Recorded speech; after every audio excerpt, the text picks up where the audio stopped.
Also, I will ask everyone to please open up your chat when we get to the questions and comments and ask for input and give people opportunities. I'll be trying to moderate so people can either use the little hand icon in the, if you click on reactions on the bottom and you'll see raised hand, I'll get to you, or type in a message in the chat and I can read that out. Or you could put your hand up and I'll try and track you down. I think that's it. At the end, I'll be kind of letting you know a couple things that we have coming up at our place.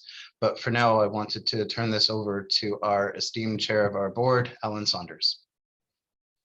Thanks, Stephen, and thanks for the work you've done to make this gathering virtually possible for all of us. I'm Alan Saunders, yes, and many of you are in ministry of one form or another.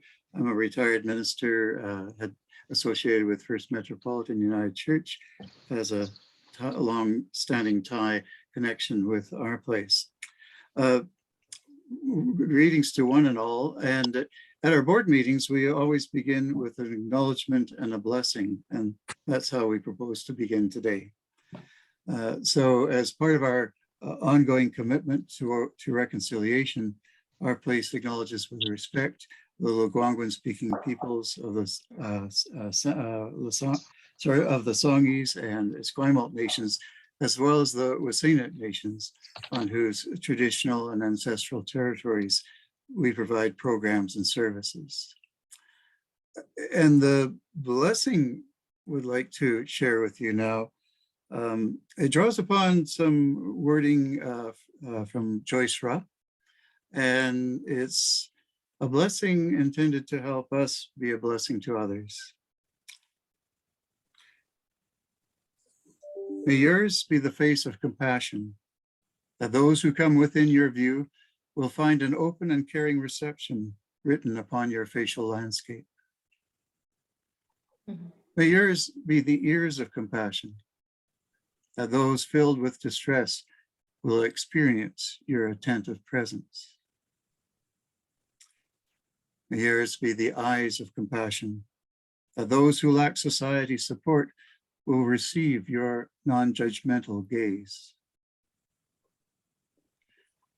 May yours be the mouth of compassion, that those whose voice is not heard will be empowered and supported by your vocal stand for justice.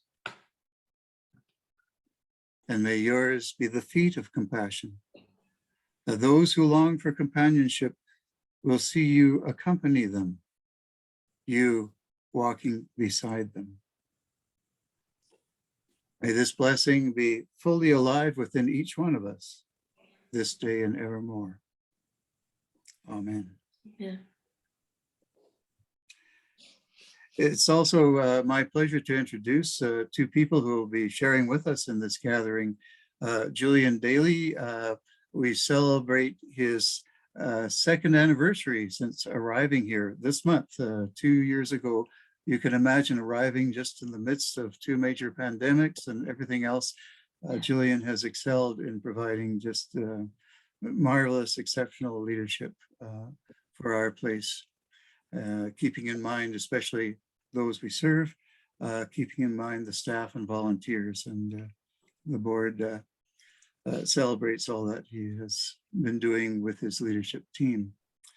We also welcome Maria Greene, who is closer to a year that she's been with us, and she's manager of spiritual care.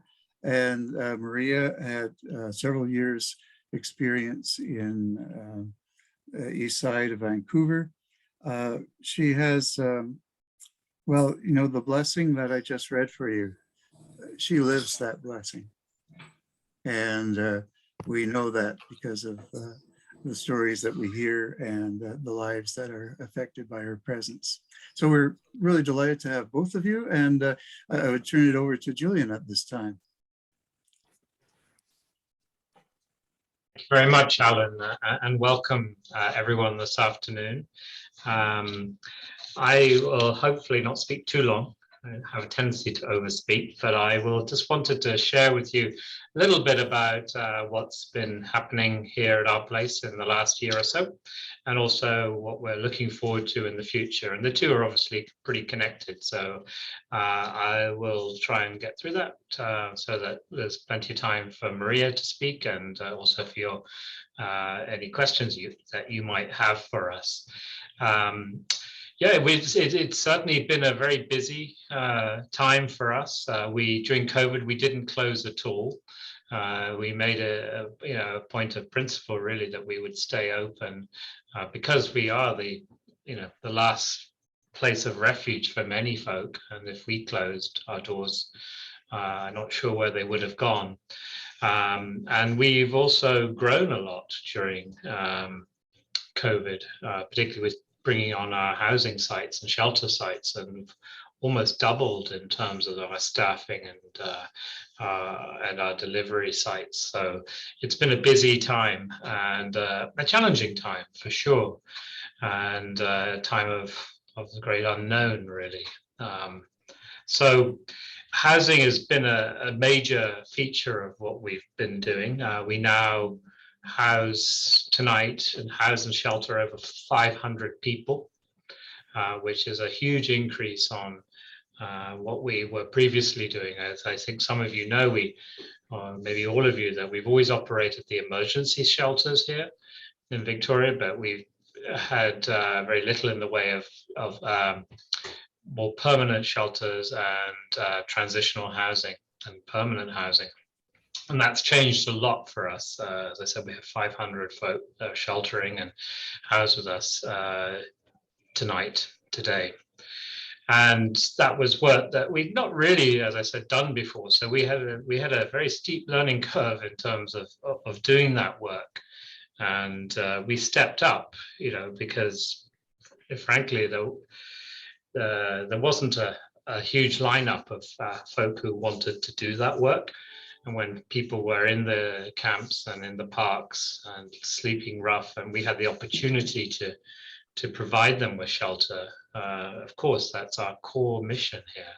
And it speaks to all the values that we espouse. So we felt that we wanted to and needed to step up to do that. We are continuing that work. One of the conditions that we in a sense made to the government when we took on the work was that we wanted to see that those that came into transitional housing would have a permanent home eventually. Because when there was a camp outside the courthouse that many of you will remember, folk who moved on from that were promised permanent housing. And frankly, some of them 5 or 6 years later are still in our transitional shelters. So we made that a condition of taking on the work, and I have to say, BC Housing have really honoured that commitment, and we're looking forward to opening our first permanent housing site in Albina Street in Saanich in September.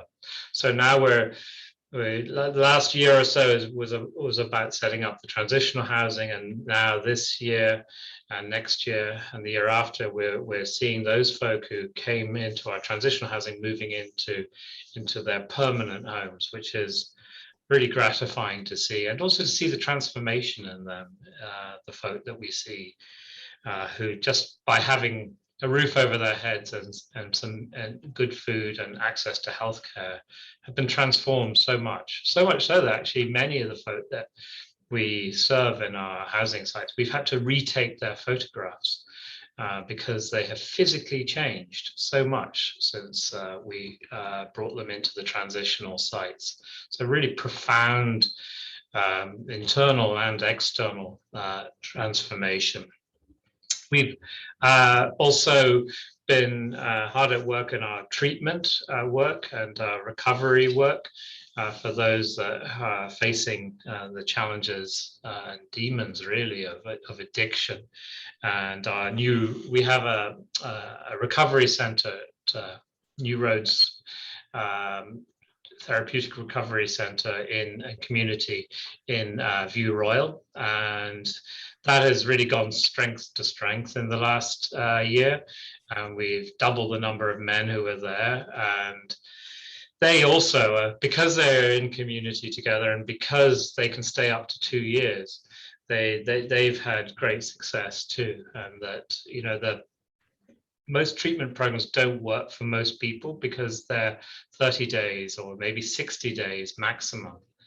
And if you're someone with moderate to profound addictions, those are addictions that are built up over a lifetime, usually starting with early childhood abuse of some sort, or neglect, or both. And those are not things that are undone in 30 days. So the fact that we can give the men a minimum of 9 months and up to 2 years to really address their addictions and the root causes of their addictions, we're seeing huge success in terms of people not only getting sober but staying sober, and then leaving our center and going into a second stage housing and getting employment and getting back into education. So that's also been a great piece for us, and we want to keep obviously doing that into the future. We're struggling to get the support from that we need to financially keep it going through, but we're working with government to try and get some more permanent support for that. We also would like to see recovery services for women, because currently on the south of the island, at least, there's nothing for women who can't afford $20,000 a month for private treatment and recovery programs, which obviously excludes everyone that we serve for a start, and most people on this island. So we want to see that into the future as well. We've continuing our work of advocating and for those we serve, and trying to educate people. In the last few years, we found ourselves often in a tricky position at our place, because we're so public in our advocacy and support for folk who are homeless and living in poverty. And I'm a Roman Catholic, and our Pope has called us to be in solidarity with the poor, with the most marginalized in our world. And I know you're all people of faith, and I know that I don't know all your faith traditions as well as I know my own, but I do know that all your faith traditions also, in one way or another, call you to be in solidarity with those that are marginalized and poor and who are the outcasts of our society. So we continue to try and do that, but also we've also had to try and recognize, rightly, the concerns of the wider citizenry as well about some of the things that they see on the streets, and the mental health and addictions that they see manifesting, and the camping. And those concern us as well, and we've sought to try and both be in solidarity with those that we serve, but also understand the concerns of those who are not directly involved in that work, and to educate them as to why these things might be and what some of the solutions might be. So that work continues as well for us.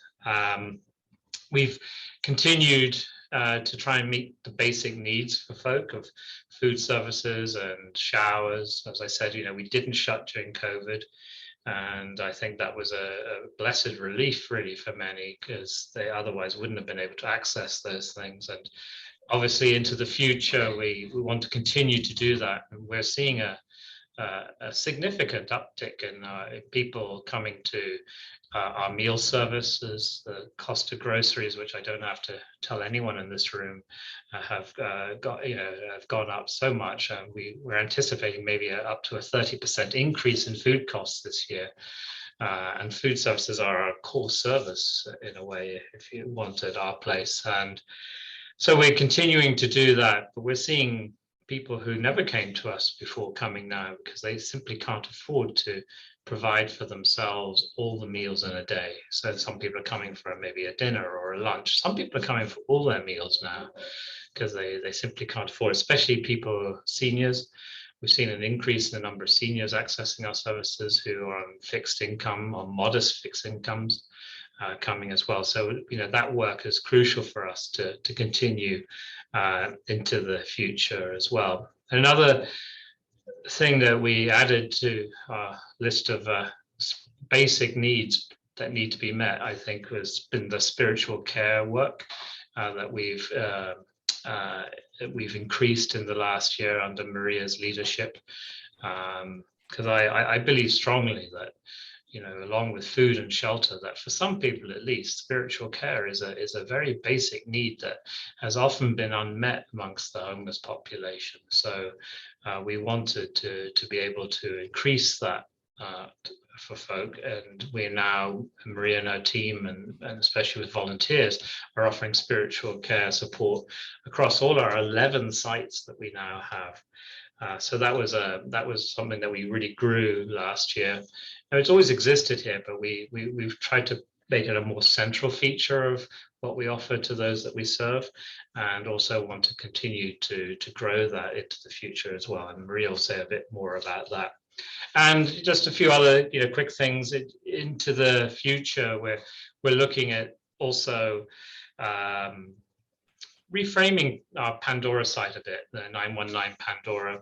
COVID changed a lot for us, and a lot of the people who traditionally came here are now housed, which is fantastic.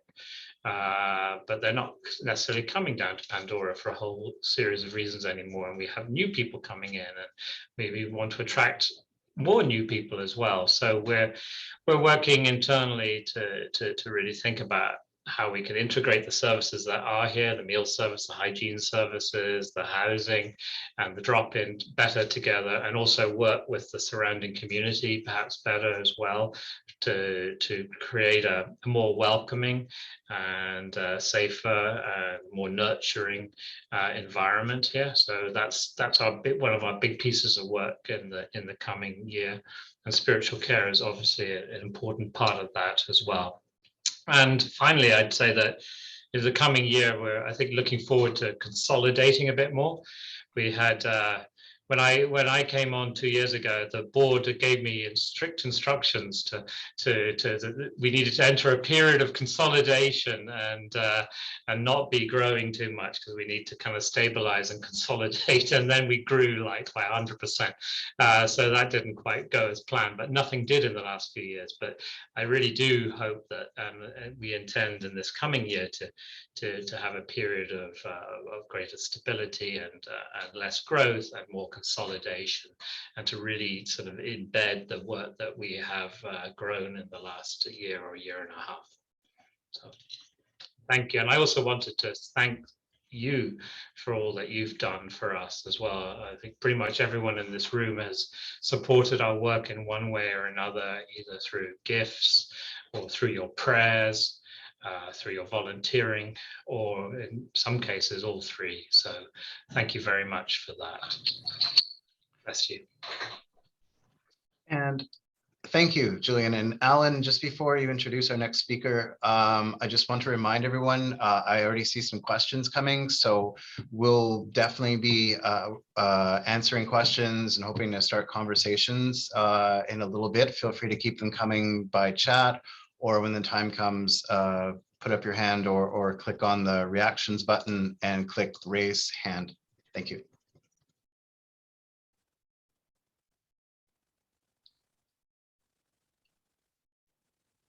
Oh, and Alan, you're on mute.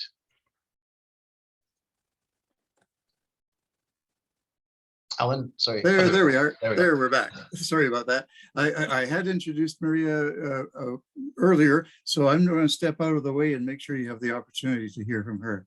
Maria? Hi. This is such a great turnout. It's nice to see some familiar faces and new faces. It's a great opportunity for us to connect and see how we can support each other in the work that we're doing, and not only for you to learn more about what OPS is doing, but also maybe how OPS can support you in what you're doing and supporting some of the most vulnerable people in Victoria. So as Alan said, I was living and working in Vancouver's downtown east side for 10 years, working in outreach, and I also did some work in recovery as well. And I moved here for this job in September, mid-September. So is that like 8 months or so? So wow, time goes by really fast. Before I kind of share an update on spiritual care at OPS, I want to share, so when I started in September, it was really kind of a great opportunity to start fresh or start new and cultivate something new for spiritual care for our place. And so one of the things that I was doing was thinking about, okay, what does spirituality mean? Or what does spiritual care even mean? Because when you say spiritual care to a lot of people, they're kind of like, oh, that sounds great. What is it? And so I Googled, because that's the source of all knowledge. And I came across Brene Brown. I don't know how many of you've heard Brene Brown, but I really, I really respect Brene Brown, and I've learned a lot from her. And so she wrote an article, and her definition of spirituality is kind of what I took some of that in forming our understanding of what spiritual care is at our place. And so I'll just read a little bit from that article, just as a reflection. The definition of spirituality that emerged from the data is not something I could ever label as watered down, but it is different from how most of us think of spirituality. Spirituality is recognizing and celebrating that we are all inextricably connected to each other by a power greater than all of us, and that our connection to the power and to one another is grounded in love and compassion. Practicing spirituality brings a sense of perspective, meaning, and purpose to our lives. And she just goes on, and then just a little bit more detail says, for some people, the power greater than all of us is God. For others, it's fishing. Some of us are reminded of our inextricable connection by faith, others by expressions of shared humanity. Some find that religion is the best expression of inextricable human connection that is guided by love and compassion. Others believe that no entity has done more to corrode that connection than organized religion.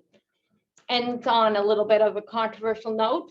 And I thought it was important in understanding spiritual care at OPS, because at OPS, we have some of our family members have a religious background or have a specific faith. Some of them don't.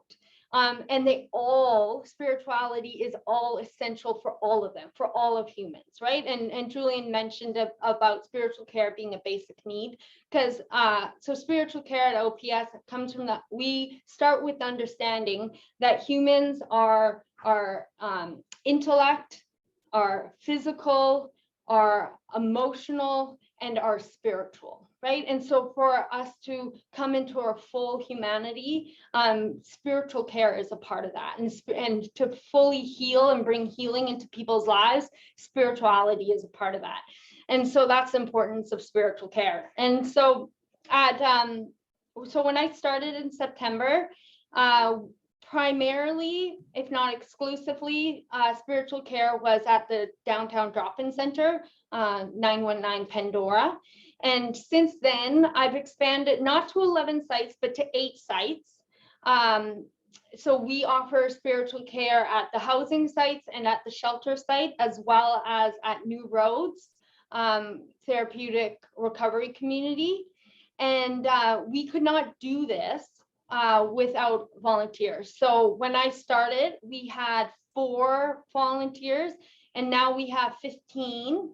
and it's kind of growing by the month. Like I have 3 volunteers right now that are just waiting for me to place them.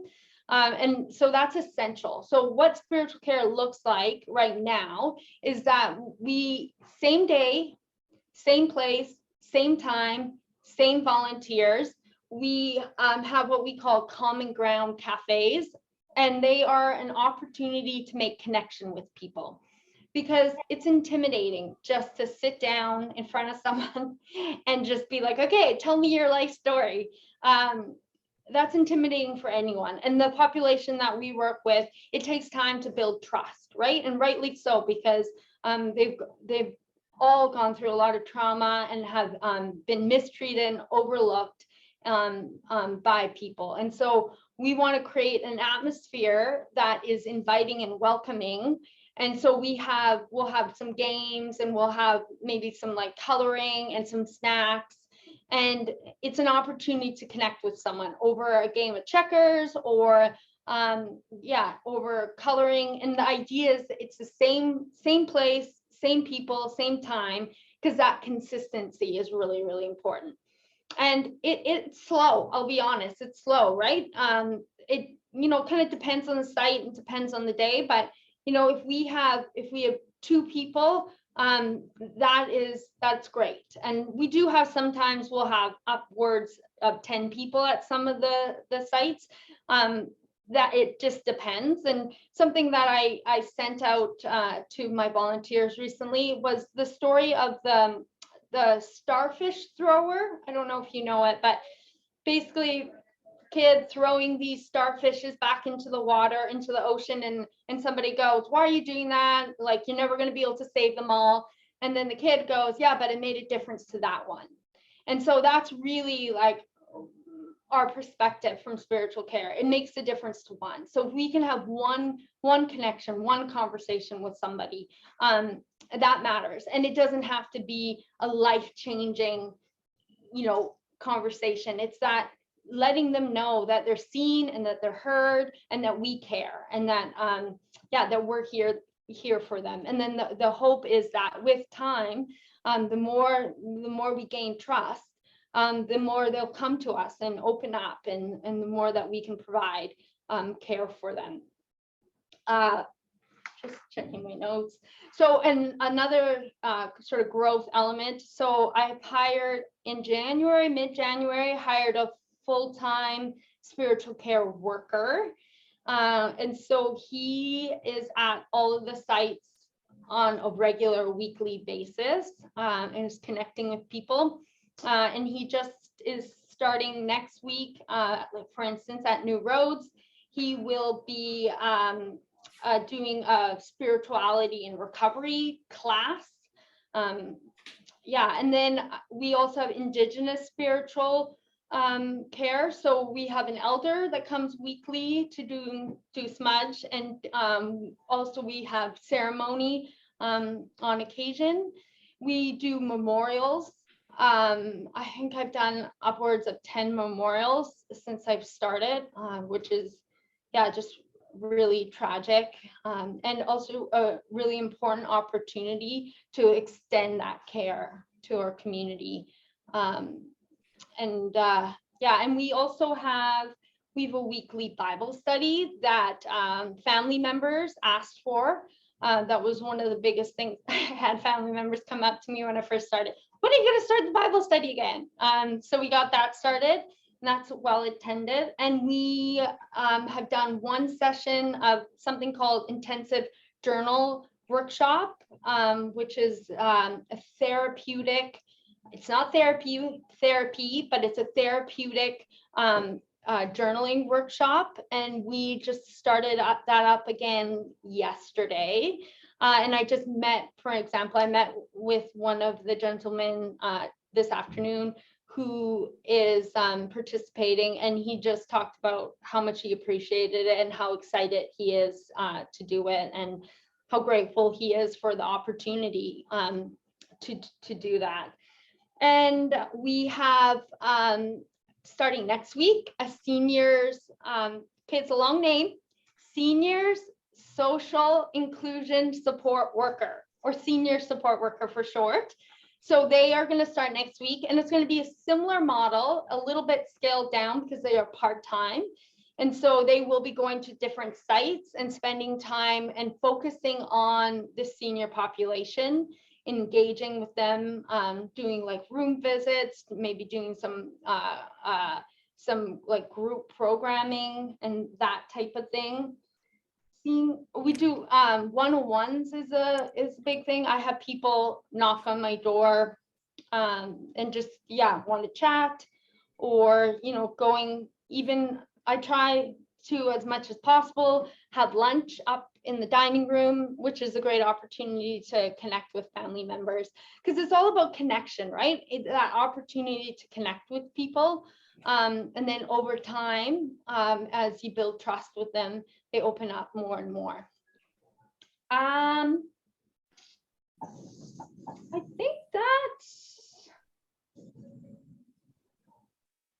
think that pretty much sums up what's happening with spiritual care.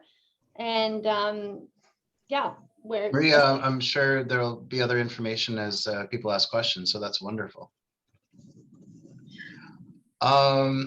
Thank you both. And now it becomes a little more interactive. There have already been a couple of questions in the chat. I do want to mention that we also want to reach out to our guests today to find out how we can support you in your congregations through outreach, maybe visiting on special occasions with or bringing guests in to speak to your congregation. So please keep that in mind. We'd love to know how we can support you. The first couple of questions that have come in is basically the first one: how does our place advocate for people? Julian, did you want to respond to that?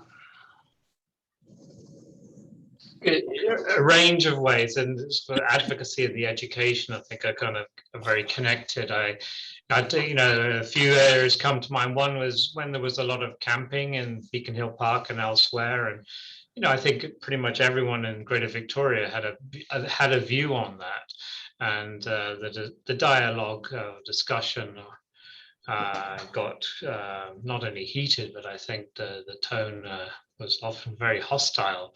And what we tried to do in that circumstance was try to explain and advocate for those that were camping, try to explain why they were there and how they got there, and how they were in need of housing and shelter, and to explain the kind of solutions that were there, and we did that because there was a lot of animosity actually displayed, and sometimes violence towards homeless people because they were camping.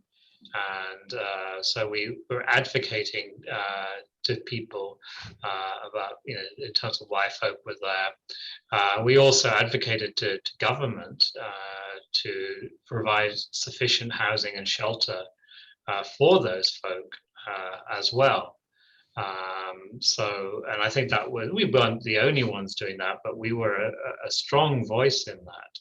And so that that's one area that I think we've advocated a lot, and then I think we did a reasonable job at trying to explain to folk how folk ended up on our streets. They weren't just there because they were kind of feckless and lazy and couldn't be bothered to kind of work or find somewhere to live, whatever. Folk thought that why they might have been there. So there was that. We, I think, also advocate, have done a lot of work, both publicly and behind the scenes, around advocating for appropriate services for people who have chronic mental health and addictions, and who are basically living on the streets and slowly dying on the streets, in fact, in some instances, because of those addictions and those mental health challenges, which often come together. So, we've advocated for one understanding of why folk are there as well. Again, it's not, people aren't out on the streets, injecting themselves and smoking crack, at 8 o'clock in the morning because it's kind of fun and it's a leisure activity. They're doing it to ease their pain, and trying to explain that to folk, and also the mental health challenges that folk have and where those might have come from and how folk have ended up there. Because I think, again, there's a lot of misunderstanding on that, but also for government to really step up and provide the services that are needed for folk, which simply, for those who with the most profound addiction and mental health challenges, they're simply not there yet. And also to advocate for I mentioned it earlier, our treatment centre in New Roads, not just for that centre itself, but the whole process of, we've invested heavily and rightly as a province in harm reduction, but we haven't had a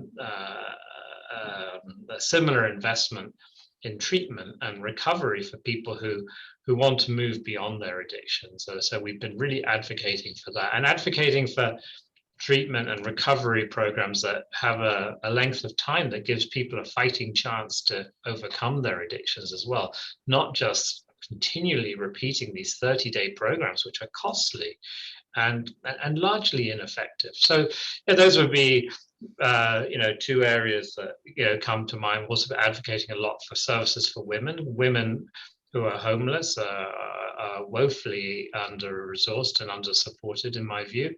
And that's true here in Victoria as anywhere else. And so we've been advocating in those areas as well. So those are some of the things we've been doing to advocate.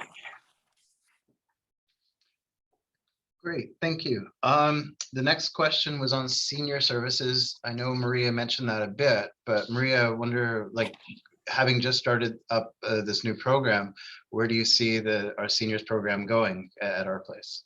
Yeah, like I said, so she starts next week. So what I, off the top of my head, want to see it go is to really connect with people and bring them out of their rooms. There's a lot of isolation that can happen. And so people become kind of isolated in their rooms. And yeah, humans, we need connection. And so that's my hope, is that we will be able to be bringing people out of their rooms, bringing them into community, and bring them into connection, as well as along those lines, while we get to know them, when there are things that come up, that supports that they need, being able to connect them with those supports, I think is also very important, because if they're isolated and alone and there's nobody really who knows what's going on with them. So yeah. The next question was on volunteer services, and either Julian or Maria, it was asking where the highest need is for volunteers. So I'll let either of you.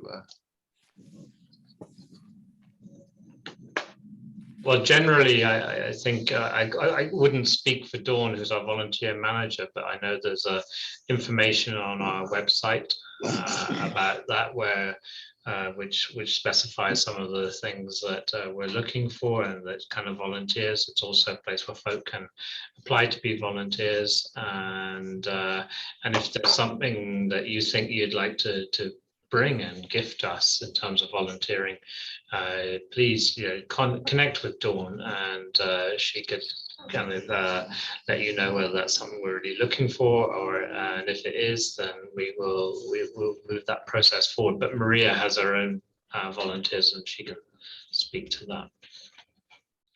Yeah, I was going to say, in terms of the greatest need, I'm not entirely sure. I'm always looking for more volunteers, just because there's 2 full-time staff and then 1 part-time person, and I think it was, Julian said, like 500 people that were like housing, plus then there's also people that come into the drop-in, and so there's not enough of us. So I'm always looking for more volunteers. Now, the process to become a volunteer, it all goes through volunteer services.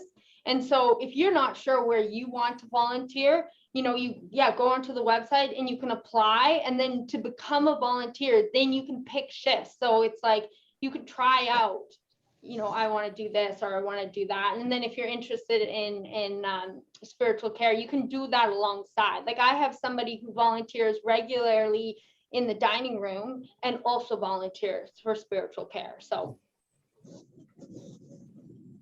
Great. Now I need you guys to get ready for a little more interaction. This is the last question that people have sent. So after that, we would love to hear from you in terms of your needs. Also, if you're not speaking, I just need you to make sure to turn your microphones off. Thanks. So the question from Nellie is regarding recovery shelters for women. As it stands, is there nothing for women at this time?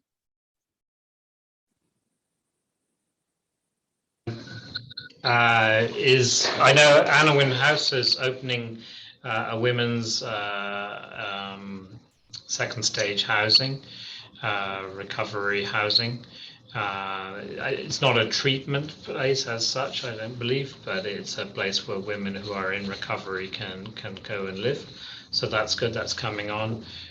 There are a few very small recovery communities in the center of the island, somewhere up around in the center of the island, but they take very few women. There's nothing on the south of the island specifically for women in terms of a therapeutic recovery community. No, in fact, women who need treatment, I mean, treatment as well. It's not just recovery communities. Women who on the South Island who need treatment or who want treatment have to go to the mainland. And that's a real problem because one, folk don't tend to want to travel too far from their home community when they go into treatment, and they have to get over there, and there are processes to get over there and people can help with that, but that's still a thing in itself. Also, one of the things that treatment tries to do is to make connections for people in their local community, so that when they are sober and feeling better, they can go back into those environments, into those new networks. Well, if you're from the island and you go to the mainland, it's very hard for you to do that on the mainland, because that's not where you're coming out to. You're coming out to go back to the island. And then also people feel very disconnected from their families, and it's hard to have any connection with family or friends if you're in treatment. And that can be part of treatment too. And it's certainly part of our treatment process and recovery process here. And again, if you're on the mainland and your family and friends are here, it's hard to achieve that. So there's a lot of forces working against women kind of taking up treatment on the mainland, and even there's not enough spaces either. So yeah, it's particularly difficult for women who choose that path to actually have it happen for them.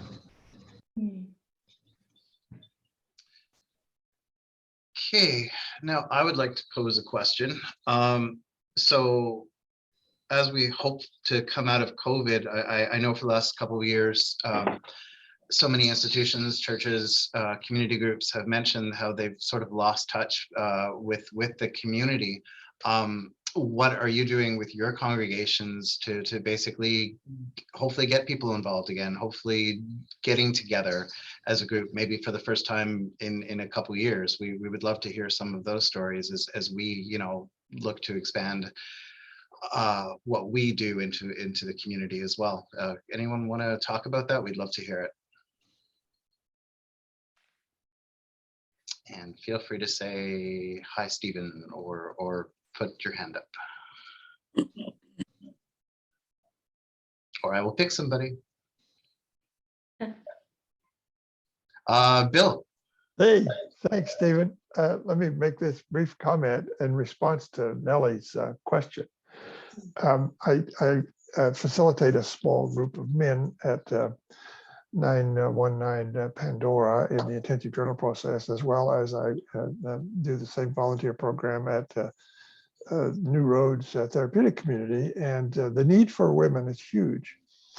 And so, Nellie, I guess what I would say to you, if you're interested to have a chat, I'd love to sit down and have a coffee with you so that I don't want to put any more load on either Maria or any of the other staff. But if there's some way we can figure out how we could provide a service to women. I know the Umbrella Society, I also do a program for them, and they do have some women in their comfortably unknown program. So I'm looking to either Nellie or anybody else who's here who would be interested to, without having to burden Maria with another responsibility, to maybe have a coffee and chat about what other resources are available locally that we could either enhance or perhaps bring to our place society. So, and this is a great gathering. I'm happy to be here and lovely to see so many good volunteers. Thanks, Stephen. Thanks, Bill. Mark, you've got your hand up. Hi, Stephen. Thanks for the invitation, and thanks, Julian, for pulling folks together, and good to meet you, Maria.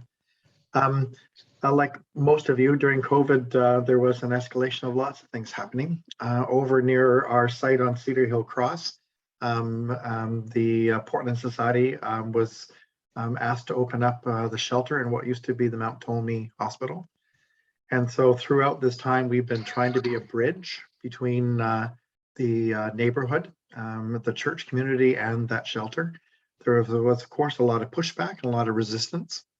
And like you folks deal with on a daily basis, dealing in that kind of microcosm of a neighborhood, saying not in my backyard, and trying to criminalize those who are homeless. So we spent a lot of time trying to be the bridge, and we started doing Sunday afternoon coffee times, where we were open to folks in the neighborhood coming, as well as folks from the shelter who are coming, and folks meeting each other, and starting to see that that there really could be bridges built and made. There was one of the members of one of the strata councils who's been, willing to really be at the table too, and that's helped. But as you've said, it takes a lot of time for trust to build. We've been hosting some barbecues also at the shelter as a way of kind of bridging that. Another piece that we were asked to get involved in was a safe parking kind of initiative, where we've provided some space for folks who are often always moved along and never have some peace of mind about their stuff and their vehicles, to have a place to park at night that is safe and secure, and that they know it's okay to be at. And that's taken a fair bit of negotiation also with police and bylaw and all those kind of pieces. And I sometimes think if there was a way for us to coordinate some of that advocacy and action, then we wouldn't be always reinventing the wheel, each of us in our own places, our own sites. What I understand now is that the shelter on Ptolemy is going to be closed, and folks moved into the new facility on Yates Street. And with that is coming some uncertainty of some of those folks, and some folks feeling that they've been ejected from that and don't have a place to be. And we're finding an increase of folks living rough on our property. And we're wanting to be compassionate about that. And we're wanting to help to find bridges for that, but we don't always know what the best response might be, and where we can point them to other resources at this juncture for them. So be open to hearing about other ways that we can partner around helping folks who are living pretty rough around the church property. We don't want to be saying there's no room at the inn, but at the same time, it starts to become a barrier for some of the other uses of the building, and folks feeling that they can't access entrances and stuff. So that's kind of an update of what we've been up to through COVID and as we come out of it. Thanks, Mark. Before I move on to Kyla, anyone have any responses or want to echo some of the information that Mark brought up? I just, where are you coming from, Mark? And great last name, by the way. I'm at Broadview United. So we have two sites, one at Cedar Hill and the other at Arbutus. We're an amalgamated congregation in the United Church. Yeah. Right, I've met with, or I had a phone conversation with Cheryl. Cheryl, yeah. So Yeah. Cheryl just retired Okay. and is doing stuff. I think she's on this call. Is doing She some stuff was, at First yeah. Met. Yeah. Excellent.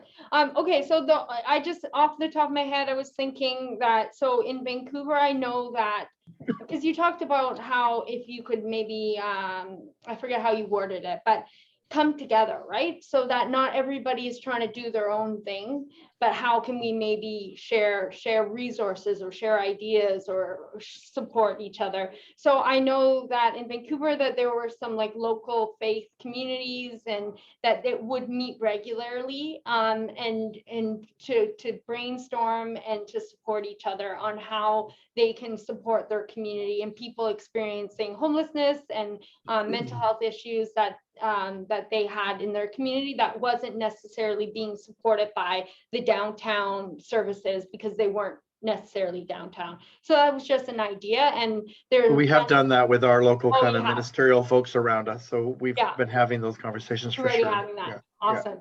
Yeah, that was my only thought, was that, yeah, to pool resources. Just wanted to make a Go comment, ahead. Steve, quick comment to Mark's point.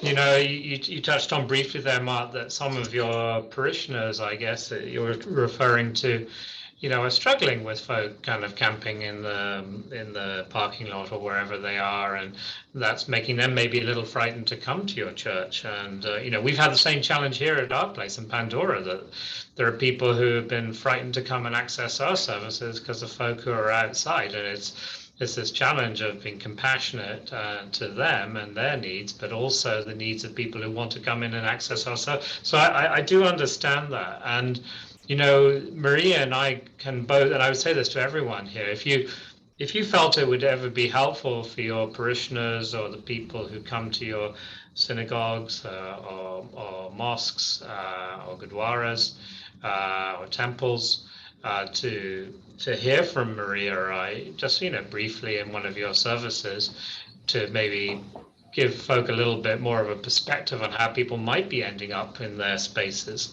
We're always happy to do that, you know, to come and speak if that would be of any assistance to any of you. And I like Maria, I agree with you. The fact that we could work together on some of these matters, it would be a powerful thing to do. Great, thank you. Henry, I missed your question and I'll pose in a few minutes, but I know Kyla's been waiting.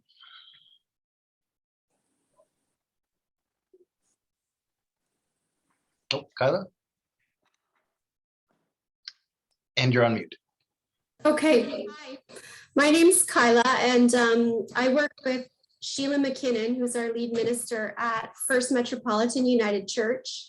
I'm a social worker there, and I'm working a lot with our congregation, which is an aging congregation. So I end up working a lot with the seniors there. And I've been there since 2016, so I've seen lots of changes, and through COVID, our congregation has definitely experienced some changes, as I'm sure most congregations have. So we have a strong relationship with our place. The night shelter runs out of our fellowship hall, and that has been going very successfully. It's a great resource for many folks who need to access that shelter. And so the custodians at the church have a good relationship with the folks that are accessing there and the staff in running that shelter. And I think it goes fairly smoothly most of the time. Maria came in and met with Sheila and some of the other local faith leaders and myself a few months back. So that was really nice to get an opportunity to talk with Maria about your ministry at OPS and all of the visions that you had. I was really inspired by your energy, Maria. It was quite exciting to hear the plans that you had and just to hear from you now and how much of it has come to fruition. So good job on your part. During the pandemic, because we have so many elders in our congregation, many people have become more isolated. In my observation, people have stayed home. We've had fewer people coming out to our worship services. And we've also noticed that with the people in the North Park neighborhood, a lot of the seniors are lower income. And we've seen that people have, suffered the impacts of the economic changes that we're all experiencing. So I do have a great concern for the seniors and elders that I support, that people are becoming more isolated, that they're more at risk financially, and that those impacts impact their overall function in terms of their health outcomes and everything else. So that's a big concern for me.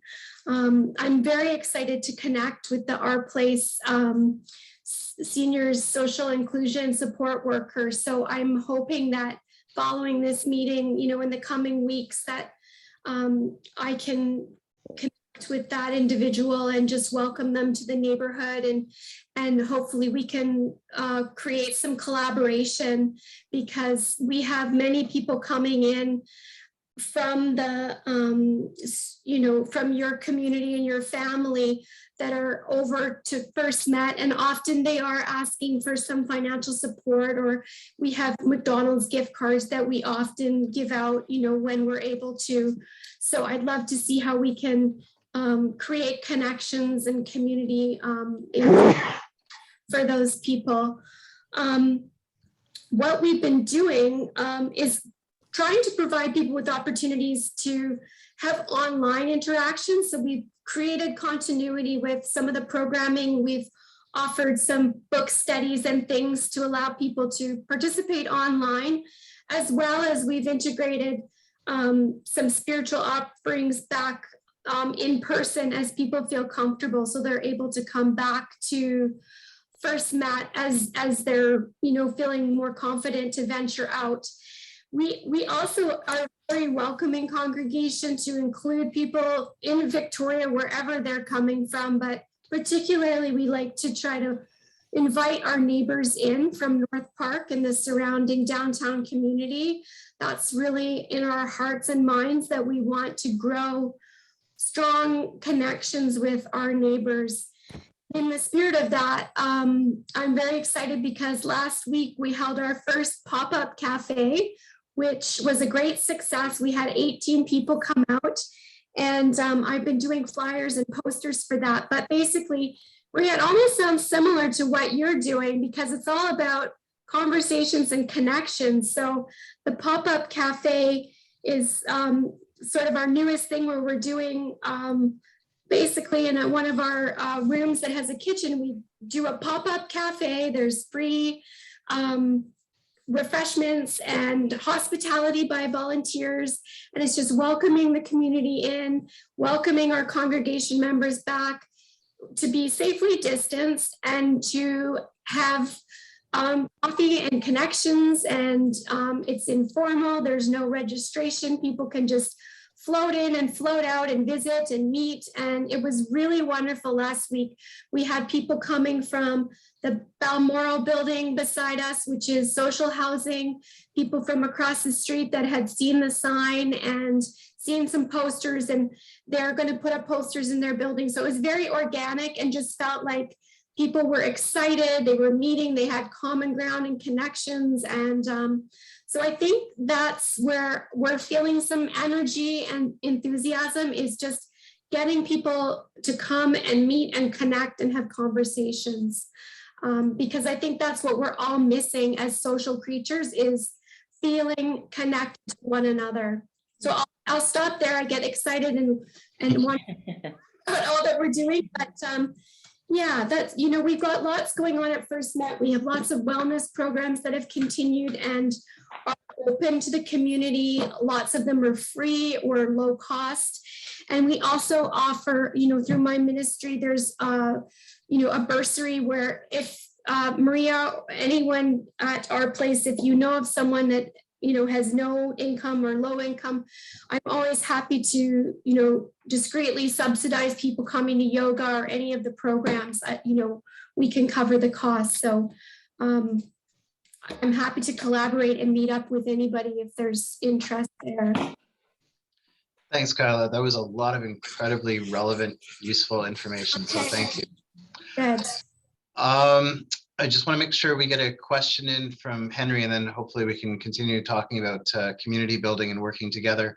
Henry was asking, in the OPS family, is there a need for faith-specific spiritual care? For example, Sikh, Hindu, Muslim, Jewish, and so on. Maria? I would say yes.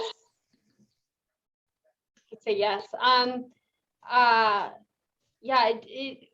I would like to, what I would like to see is the different like festivals and the different celebrations and the different like holy days to be able to provide some kind of like service or some kind of yeah, like marking of it in a way that is appropriate for the faith tradition. So yeah, so contact me. And I think because I have met with Henry, because I think I've met you at the Victoria Multi-Faith Society maybe. But yeah, so I'd love to have a continued conversation of that, because that's a really important part, because as the quote we talked in the quote, it's not, religion isn't necessarily, or faith isn't necessarily for some people spiritual connection, but for other people it is. And so we want to be able to offer both. I know we actually have a couple faith groups and community groups coming back in to serve meals. Khalsa Aid has come back, and once a month are creating samosas and amazing dishes for family members. And I know historically, and hopefully we can start this up again, Penny, the synagogue used to make latkes and all kinds of amazing dishes for family members. So hopefully we'll soon be at a place where we can not just bring in different spiritual groups to service our family members, but also provide them amazing cultural meals. So looking forward to us being able to do that again. And before I see Julian has his hand up, but I also want to mention that Julian also put in the chat his email address and phone number if any of you want to get in touch with him after, because we talked a lot about working together as a community, and that's strongly what we want to do. Julian? Thanks, Stephen.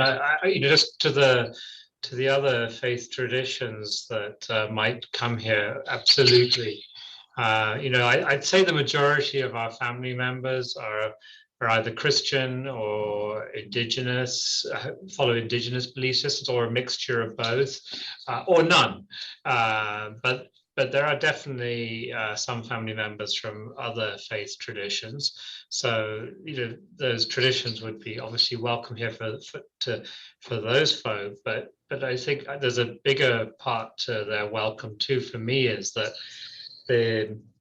I guess the brand of Christianity that we like to, and we are an organization that was founded by Christian organizations, and so, you know, we always try to honor that. Our Christianity is an inclusive one that we try to live by, and that includes all faiths being welcome here. And you know, I think sometimes I know that all the faith traditions that I'm aware of, and particularly the major world religions, all have charity and being in some degree of solidarity with the poor and those that are marginalized as a central tenet of their beliefs. But I think some of those faith traditions might see our place as a Christian place, and maybe they would wonder about how they might be welcomed here. So we really want to send a message to all people of faith and none, that they are welcome here. And in fact, it would be wonderful to see more folk from other traditions other than Christian traditions coming and being part of our community. So exposing our family members to different faith traditions, but also, and importantly, exposing their congregations to our family members. Because sometimes people really want to connect with the people that we serve, but they're a bit anxious, they don't know if they'd be welcome, all of those things. So we're really trying to work to bring a range of faith traditions into our space.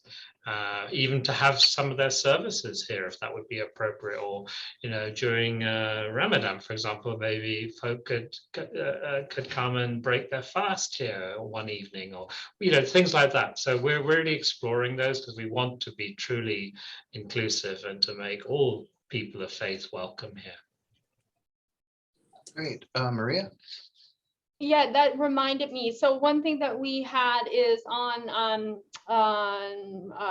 what was Easter Sunday, we had a multi-faith spring celebration, and we had because that was the day. It doesn't happen very often.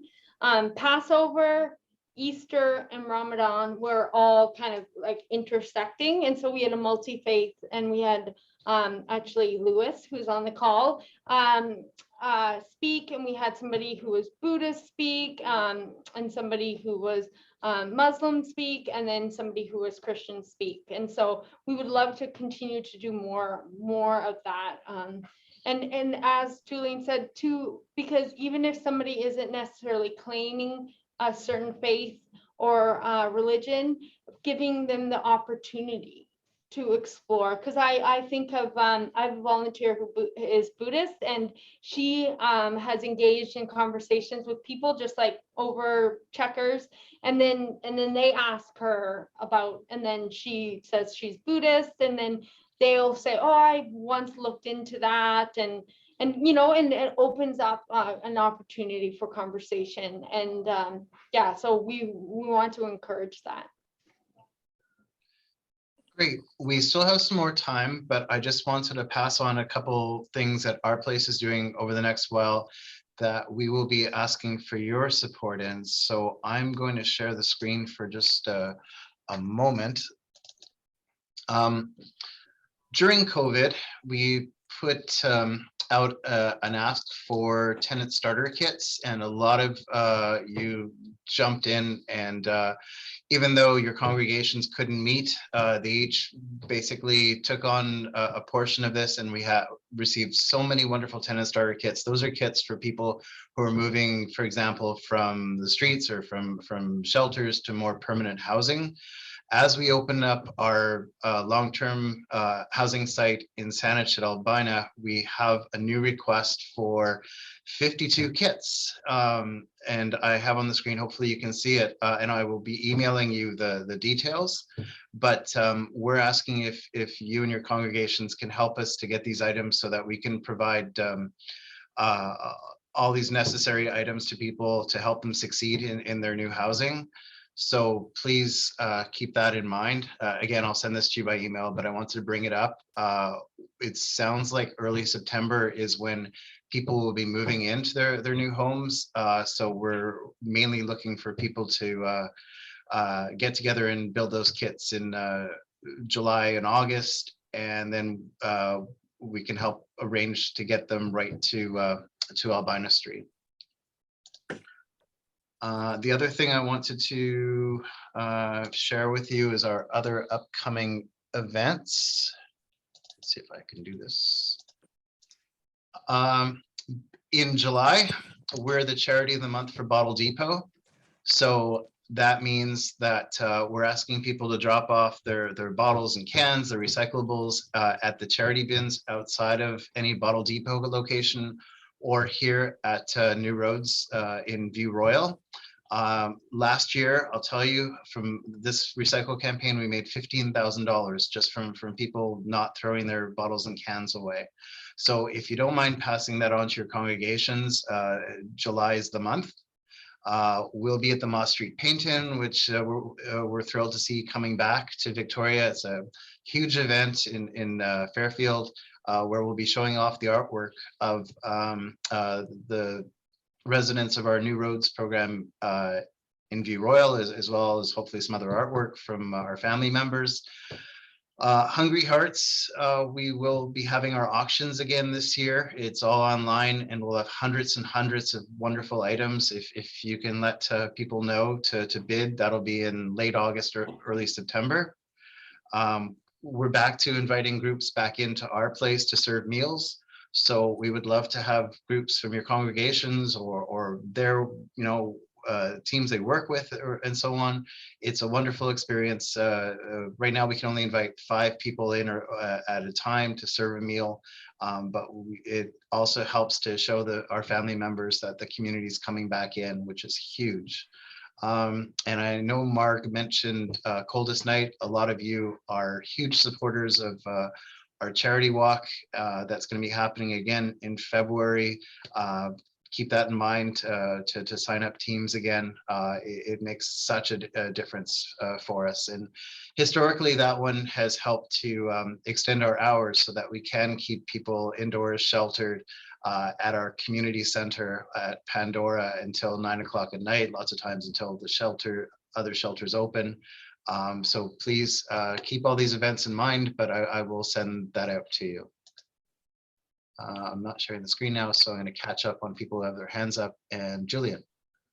Yeah, just also to let everyone know that we will be marching and walking in the Pride Parade on the 26th, and proudly so, not only because we are an inclusive organization, but also because 40% of young people who become homeless become so because they're gay or lesbian or queer and have been kicked out of their homes, and those youth become adults, and that many of the folk, not many, but a sizable number of folk who are currently homeless in our city started that journey to homelessness as a result of their sexuality. So we will be, sadly, we will be proudly marching in the parade on Sunday, the 26th.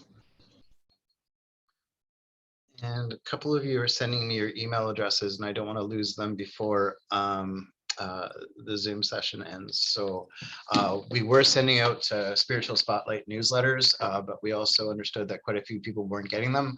I hope you're okay if we send not a whole bunch of information, but basic information to you with the email addresses you've provided us today, but we certainly won't be selling you timeshares or anything like that. But let's get back to it. Just for the next 10-15 minutes, how again can we work together to better our community, especially coming out of COVID? Would love to hear some more feedback from your thoughts, please. And looking for hands in the air. Or if you blink, I will just call on you if you blink. Can I just ask that temperature gauge question? You can just give us a heads up or not. Because of the Spiritual Spotlight, we just did a test in the last round and noticed that it had, basically a fifth of the people were opening it. And as I've said, maybe that some of the contacts were different office people that have left. We're getting some updates. So maybe once a month was too often. Maria did a beautiful job of providing sort of a snapshot of what's going on, and we did little snippets of what's coming up. So thumbs up if you want us to continue. If you want to say, that's too much, maybe every 2 months, we're open to that feedback because I don't want to populate your inboxes if it's not helpful.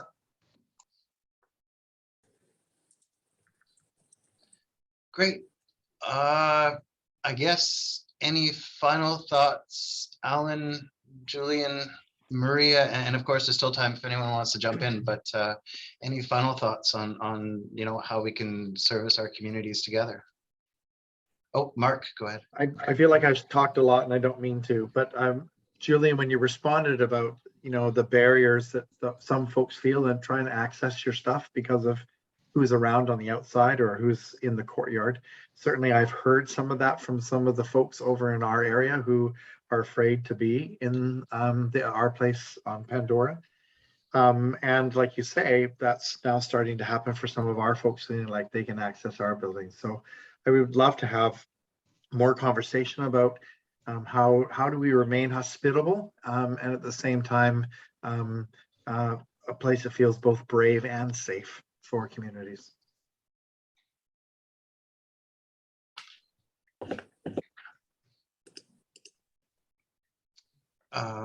Julian, any thoughts on? It's just I wanted to thank everyone again for coming today. This is one of the biggest turnouts we've had by Zoom, so really grateful that you made the time to share with us and be with us, and again, thank you for everything you've been doing for us, and hopefully there's, I think there's lots of things that come up today in ways that we can continue to work together, and maybe some new ways as well. So really hope that we can do that. And also just finally, I know many of you, if not all of you, do this already, but I would just really ask that you pray for those that we serve, for our family members. Remember us in your prayers, in your congregation, because I, like you, all truly believe in the power of prayer. And that's a real gift that you can give us, and please do that, and don't and remember our family members, because many really desperately need those prayers at times. So please, and I thank you for that advance. Thank you. Thanks. Julian, a question just came in. As COVID diminishes, will you be offering on-site orientations, educational opportunities in person?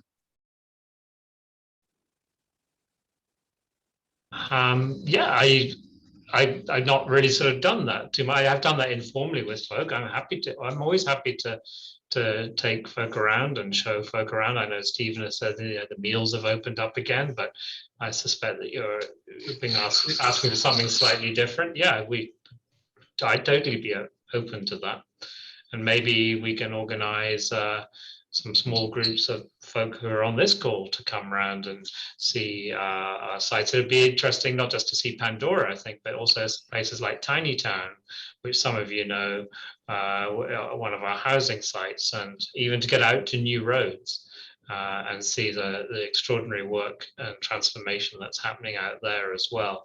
So maybe, Stephen, we can talk about that offline and then offer a little few-hour tour, 2-hour tour or something like that of highlights of our place for anyone who's interested. And we have a big van and we can take you all around, and off we'll go. For sure.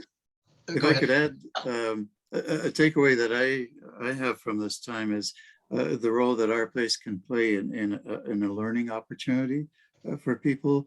It brings back a memory shortly after I retired, and before I went onto the board, I didn't know I was going to be going on the board actually. I thought it would be fun to join the group that sang on Wednesday noon hours at our place.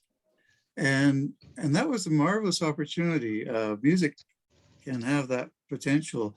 And what it meant was there was a mix of people who were family members of our place and others like myself who had come to intentionally be there.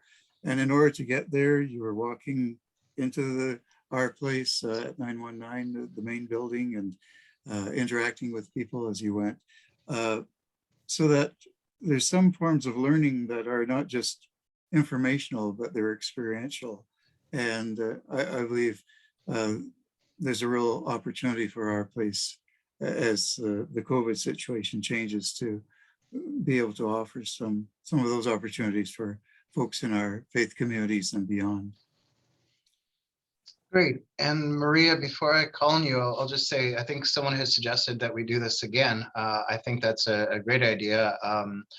Maybe it's something we can do regularly every 6 months or something, but I wonder if, Maria, this is something that you would want to lead. Go ahead. You had your hand up, Maria. Yeah, that would be great. Yeah, I love any opportunity to connect and yeah, to support each other. and that's kind of along the lines of what I just wanted to say, that I like, for instance, like, please reach out to me if you want to have like an offline conversation, or if you just are wondering how you can maybe expand the awareness of your community. For instance, I'm going to be, I had somebody from First Met come and meet with me and talk about being a part of a service. And I really want to be able to be a resource in that way as well. And some of the best ways that we can break down those biases and those prejudice and those stigma is through what Alan said, is actually getting to know someone, actually meeting people, meeting our family members and learning their names and hearing their stories. As well as, and maybe that's too much of a step for some people. So, the next option is to have people come to your communities and get to share our experiences with people. Because I've seen that in my own life, just in my personal life, when I share with people some of the stories that I've heard and some of the experiences I've had, it's really these aha moments for people. And because I imagine all of your communities, these are people who are well-intentioned and who have a desire to be welcoming and empathetic, and they just maybe don't know how, or there's a fear associated with the unknown. And so if I can be a support, I would really like to be. Okay, so I'll ask everyone to keep track of our emails, because there's a few people now who said that they would love to do tours and so on. I've tried to take snapshots, but just in case, my email is Stephen, STEVEN, S at ourplacesociety.com. Maria's, yours is? In there, but it got lost. It's Maria G, like God, at ourplacesociety.com. And Julian? Mine is Julian at ourplacesociety.com. Great. So please feel free to reach out to all of us. I quickly try to take snapshots of those of you who put your emails in, and we'll definitely try and follow up. But let's do this again really soon. This was wonderful, and just to start again. Hopefully, it's a sign as we again hopefully come out of COVID that we're ready to, build on the service that we provide to our community. So thank you all very much. Thank you so much. Thank you. Bless you all. Bye. Bless you all. Too.